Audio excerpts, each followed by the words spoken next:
What's up, you guys? It's Travis with Travis TV. Listen, we are back for another recap of the Real Housewives of Atlanta, Season 12, Episode 5.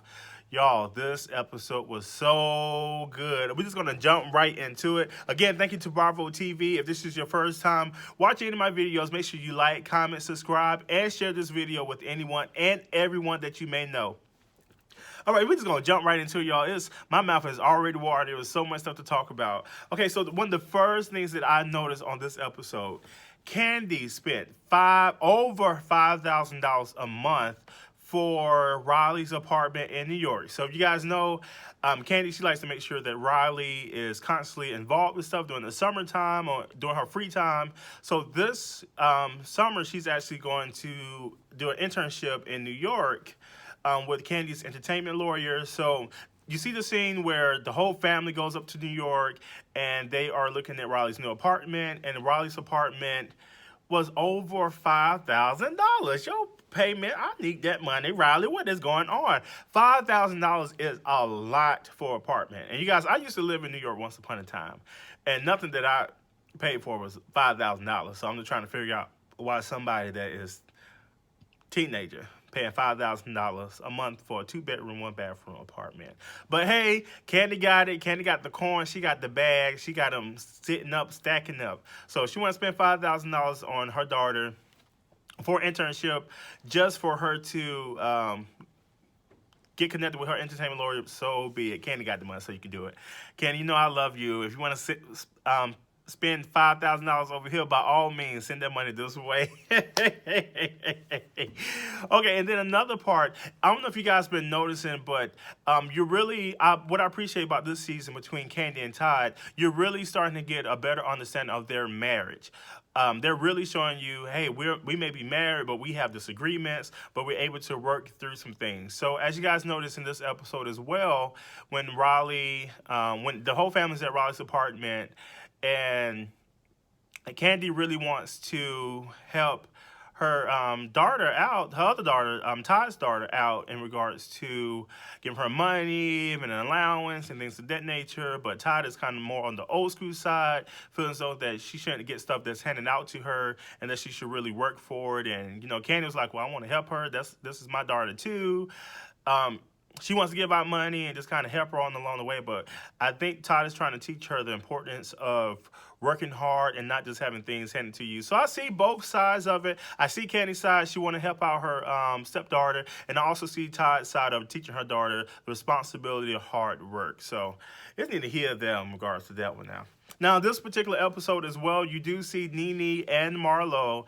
Marlo brings her two nephews with her to Nene's house. Nene is having a small little gathering for them. As you guys noticed on the last episode, Nene and Marlo, close to the end of the episode, they didn't have the best ending. As you can see, Nene, she got on that little chariot with the little horse or whatever you want to call it, and she's rolled off the Neverland. She rolled off.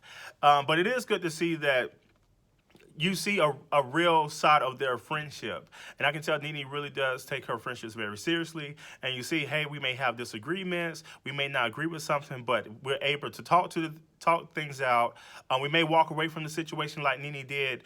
But I did like the fact that Nene and Marlo didn't let that one conversation or that one disagreement hinder their friendship, but they were able to work through it. So that's how I noticed, and you guys be thinking I'll be taking Nene's side. I don't always take Nene's side, but some of the stuff I do see how Nene thinks in regards to friendships.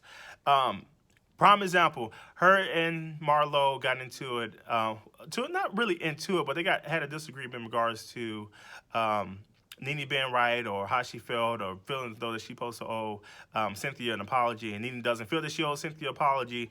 But in the episode, you notice that Marlo and Nene, they were disagreed on some stuff, but they was able to work it out like real friends. So it may be some truth, you guys. Mark my words. It may be some truth on why Nene and Cynthia can't take the same route that Marlo and Nene took.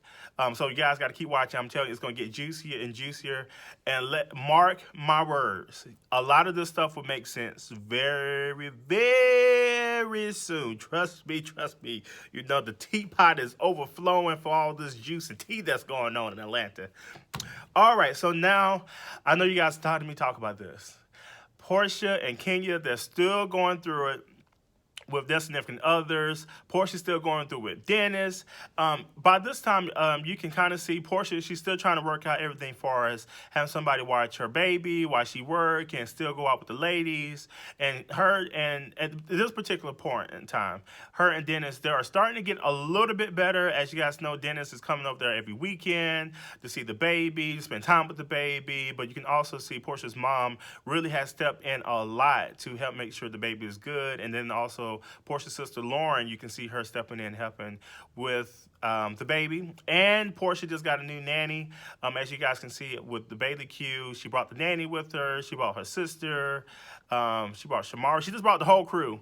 So you can kind of see that she's slowly getting back to normal and can slowly start seeing her and Dennis kind of rekindling things. Now, on the other end with Kenya and her husband Mark, this is starting to get a little tricky and a little fishy. One of the scenes at the Bailey Q, Kenya said that she wished that she had unconditional love. Now, if you're married, I feel as though you should have unconditional love with your spouse. But it seems so in this particular time, Kenya doesn't feel unconditional love by her husband, Mark. So I'm just wondering what is going on between Mark and Kenya. Mark seems to be more concerned about their baby instead of his wife. Don't get me wrong, kids are important. You want to make sure that you're showing unconditional love to your child, but you also want to show unconditional love to the person that helped brought the child into the earth, which is the mom. So, Mark, what is going on with that? Something sounds a little fishy. Something sounds a little fishy in regards to that. Mark my words. I'm still looking out, you know. And allegedly, I really want to know. Mark, I wonder if Mark got a situation going on in New York. Allegedly.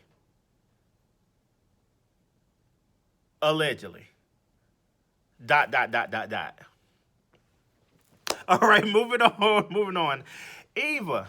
Okay, so Eva, I don't understand why are you throwing so much shade this season?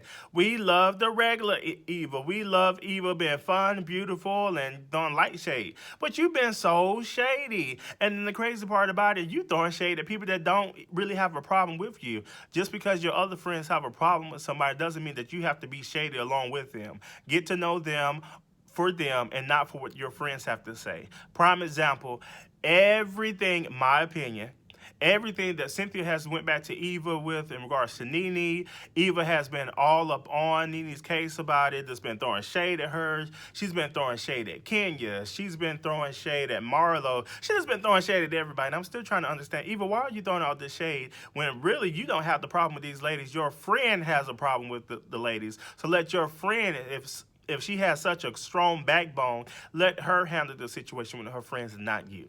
I get that you're trying to be a good friend, but in this particular situations with the S on the end, let Cynthia handle it. I'm pretty sure she can handle herself. I mean, in the last couple of seasons, you noticed that she didn't really have a backbone, but she had more like a turkey neck. But let her handle the situation. If she says she's the big bad 50 cent or 52 cent or 75 cent, let her send up and let her handle Nene, and you stay out of there because that has nothing to do with you, Eva. And I actually like Eva, y'all, but Eva just been very, very shady. I don't know the fact that she's very hormonal at this particular time because she is pregnant, and I know she's going to give out a beautiful baby. That could be the situation, or she just been shady and she's trying to maintain her peach status instead of going back to her parent status, where she potentially could have went, or what it is. But Eva, stop throwing shade every season. Every episode, you've been throwing so much shade, and we don't get it. The people don't want to hear all the shade, Eva. We want to see the beautiful side. Talk about your baby. Talk about your new house and situation. Don't talk about shade all the time, Eva. We just don't understand. I don't get it. Let's do more love and less shade. Less shade. More love, less shade, more light on people. Amen. Won't God do it? He did it, and He'll do it again. All right, so another situation. So you guys at the Bailey Q. She brought all the ladies out in red, and she was saying, wear red or you're going to get red and all that stuff. And I'm trying to figure out Kenya and Cynthia had a little bit friction going on this episode. As you guys noticed, when they were out on the balcony, her and Kenya was not having the best conversation. They kind of got into it low key. I think that's going to play out too in the season later on. It seems like, excuse me, guys, it seems like that their friendship is starting to be a little tested right now. And some of the ladies were saying that they feel as though that in the past or even sometime in the present, Cynthia has a habit of connecting to quote unquote the big dogs. And when I say the big dogs, people with the big personality, and just kind of overpowered her. Prime example, Kenya is kind of overpowering Cynthia, and so same thing as Nene. Nene has a bigger personality than Cynthia does compared to what we see on TV, and Cynthia's kind of just playing like the backbone type thing, and we're just trying to figure out what's going on with that. Cynthia, pull your backbone up, baby girl. Stop with the turkey neck and the ham hock. You need a backbone, a strong spinal cord.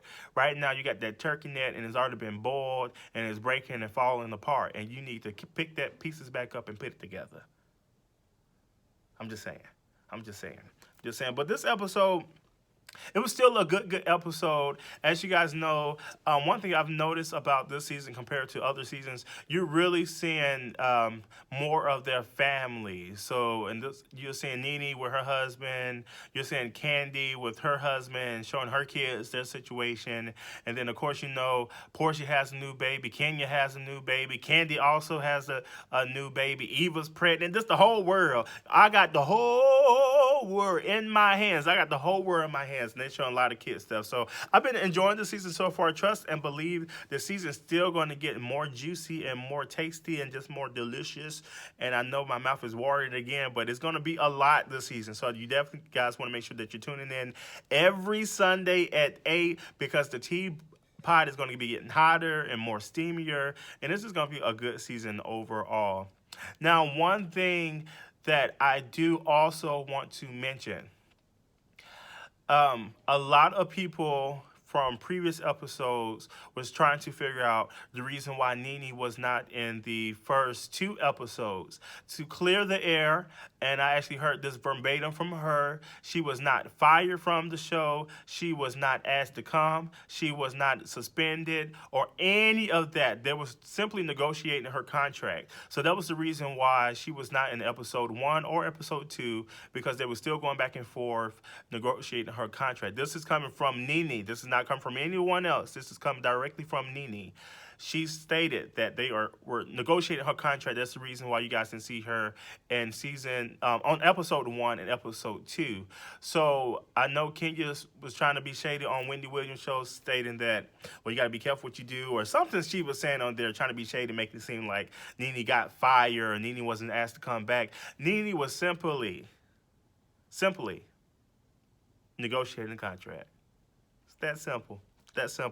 You guys, well, my time is already running up. Again, my name is Travis Ware, the correspondent with the Real Housewives of Atlanta.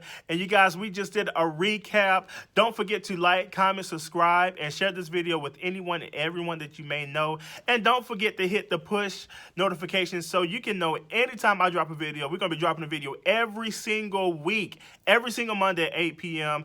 And guess what? We may be dropping some other videos throughout the week. You never know. So make sure you're tuning in every Sunday for the Real Housewives of Atlanta, 8 o'clock every Sunday, and then turn them back around on Monday, and the recap will be happening only on YouTube. Don't forget to like, comment, subscribe, and share this video with anyone and everyone. Peace out, chill out, neck bone, backbones.